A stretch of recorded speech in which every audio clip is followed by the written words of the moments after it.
ஆதியாகமம் 37:5 முதல் 8ஆம் வசனம் வரை. யோசேப்பு ஒரு சொப்பனம் கண்டு அதை தன் சகோதரருக்கு அறிவித்தான். அது நிமித்தம் அவனை இன்னும் அதிகமாய் பகைத்தார்கள். அவன் அவர்களை நோக்கி, நான் கண்ட சொப்பனத்தை கேளுங்கள். நாம் வயலில் அறுத்த அரிகளை கட்டி கொண்டிருந்தோம்.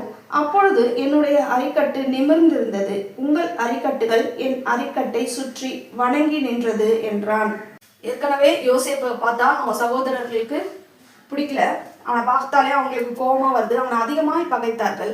இப்போ இந்த சொப்பனத்தை வேற அவன் சொல்றான், என்னுடைய அரிக்கட்டை சுற்றி உங்களுடைய அரிக்கட்டுகள்லாம் வணங்கி நின்றது அப்படின்னு சொல்றான்.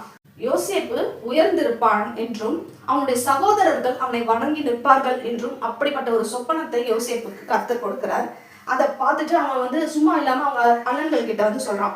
யாக்கோபு வீட்டுல எத்தனையோ பேர் இருக்காங்க, அவங்க சகோதரர்கள் 11 பேர் இருக்காங்க. ஆனா கர்த்தர் எல்லாரையும் தெரிந்து கொள்ளல, யோசேப்பை மட்டும்தான் தெரிந்து கொண்டார். உன் சகோதரர்களை பார்க்கிலும் நீ உயர்ந்திருப்பாய், நான் உன்னை மேன்மையாக வைப்பேன் அப்படின்னு சொல்லி கர்த்தர் யோசேப்புக்கு வெளிப்படுத்துகிறார். அவனுக்கு பின்னால கர்த்தர் என்ன செய்ய போறாரு அப்படின்றத முன்னாடியே அவன் சிறு வயதா இருக்கும் போதே அவனுக்கு தேவன் வெளிப்படுத்தினார். அவன் சிறு பையனா இருக்கிறபடினால அவனுக்கு என்ன செய்யறதுன்னு தெரியல. ஒரு சொப்பனம் பார்த்த உடனே அது ரொம்ப அவனுக்கு சந்தோஷமா இருக்கு. அதை போய் என்ன பண்றான், அண்ணன்கள் கிட்ட எல்லாம் போய் அதை பகிர்ந்து கொள்ளுகிறான். அவனுக்கு அந்த சொப்பனத்தை என்ன பண்றான், அப்படியே விசுவாசிக்கிறான். கர்த்தர் இதை எனக்கு செய்ய போறாரு அப்படின்றத அவன் தன்னுடைய சகோதரர்களுக்கு அறிவிக்கிறான். ஆனா இந்த சொப்பனத்தை கேட்ட உடனே அவன மேல இன்னும் அதிகமா கோபம் வருது. இன்னும் அதிகமாய் அவனை பகைக்கிறார்கள். ஏற்கனவே அவங்களுக்கு அவனை பிடிக்காது. இப்போ இந்த கனவை சொன்னதும் இன்னும் கோபம் வருது. இதுக்கு பிறகு மறுபடியும் தேவன் ஒரு சொப்பனம் யோசேப்புக்கு கொடுக்கிறாரு. இந்த முறை என்ன மாதிரி சொப்பனம்னா, சந்திரனும் சூரியனும் 11 நட்சத்திரங்களும் யோசேப்பை வணங்குகிறது போல ஒரு சொப்பனம். அதையும் போய் அவங்க அப்பா கிட்டேயும் சொல்றான். அவங்க அப்பா அவங்க சகோதரர்கள்லாம் இருக்கும்போது யோசேப்பு இந்த சொப்பனத்தை போய் சொல்லும் போது இப்போ யாக்கோபுக்கும் கோபம் வருது.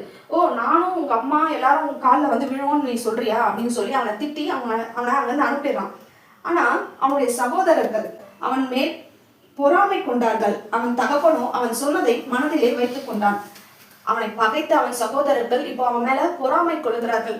ஏன்னா அவங்க அந்த சொப்பனத்தை விசுவாசிக்கிறாங்க. யோசேப்பு மட்டும் இல்ல, யாக்கோபும் அந்த சொப்பனத்தை விசுவாசிக்கிறான். அவனுடைய சகோதரர்களும் அந்த சொப்பனத்தை விசுவாசிக்கிறார்கள். ஒருவேளை இது நடந்துருச்சுன்னா, நாளைக்கு அவன் நல்ல இடத்துல உயர்ந்து அவனுடைய காலுக்கீழே நம்மலாம் விழற மாதிரி வந்துருச்சுன்னா அப்படின்னு சொல்லி அவங்க எல்லாம் என்ன பண்றாங்க, பயப்படுறாங்க. ஒரு பக்கம் அந்த பயம் பொறாமையாக மாறுகிறது. அவனை பார்த்தாலே எல்லாருக்கும் பொறாமையா இருக்கு. ஏன்னா தேவன் அவனோடு கூட இருக்கிறார், அவனை கொண்டு பெரிய காரியங்களை செய்ய போகிறாரு அப்படின்னு சொல்லி எல்லாருக்கும் அவன் தெரியும் போது அவனை பார்த்து அவங்க பொறாமைப்படுறாங்க. இன்னைக்கு நம்ம நிறைய பேரு என்ன பண்றோம், இப்படிதான் யோசேப்பை போல தேவன் நமக்கு வெளிப்படுத்துகிற காரியங்களை நம்ம மற்றவர்களோடு கூட பகிர்ந்து கொள்ளுகிறோம். அந்த மாதிரி நம்ம செய்யக்கூடாது. ஏன்னா இது தேவன் நமக்கு கொடுக்கிற திட்டம். தேவன் அதை ரகசியமா உங்களுக்கு வெளிப்படுத்துகிறார். இந்த ரகசியத்தை நம்ம என்ன பண்ணக்கூடாது, மற்றவர்களோடு கூட பகிர்ந்து கொள்ளக்கூடாது. ஏன்னா அந்த ரகசியம் உங்களுக்கு தான், தேவனுடைய திட்டம் உங்களுக்கு தான் சந்தோஷத்தை தருமே தவிர உங்களை சுற்றி இருக்கிறவர்களுக்கு அது சந்தோஷத்தை கொடுக்காது, அது பொறாமையை தான் கொடுக்கும். யோசேப்பனுடைய சகோதரர்கள் அவனை பார்த்து பொறாமைப்பட்டார்கள். அப்போ மற்றவங்களுக்கு இது என்னதான் ஆகும், பொறாமை தான் ஆகும். எதனால? சாத்தான் அவர்களுக்குள்ளாக கிரியை செய்வதனால.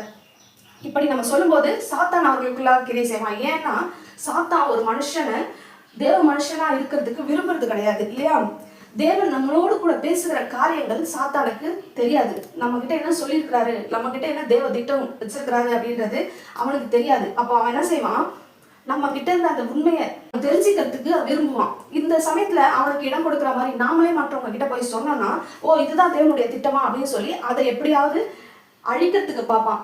தேவன் உங்களுக்கு வைத்திருக்கிற திட்டத்தை அழிக்க அவன் பல வகைகள்ல வேலை செய்வான்.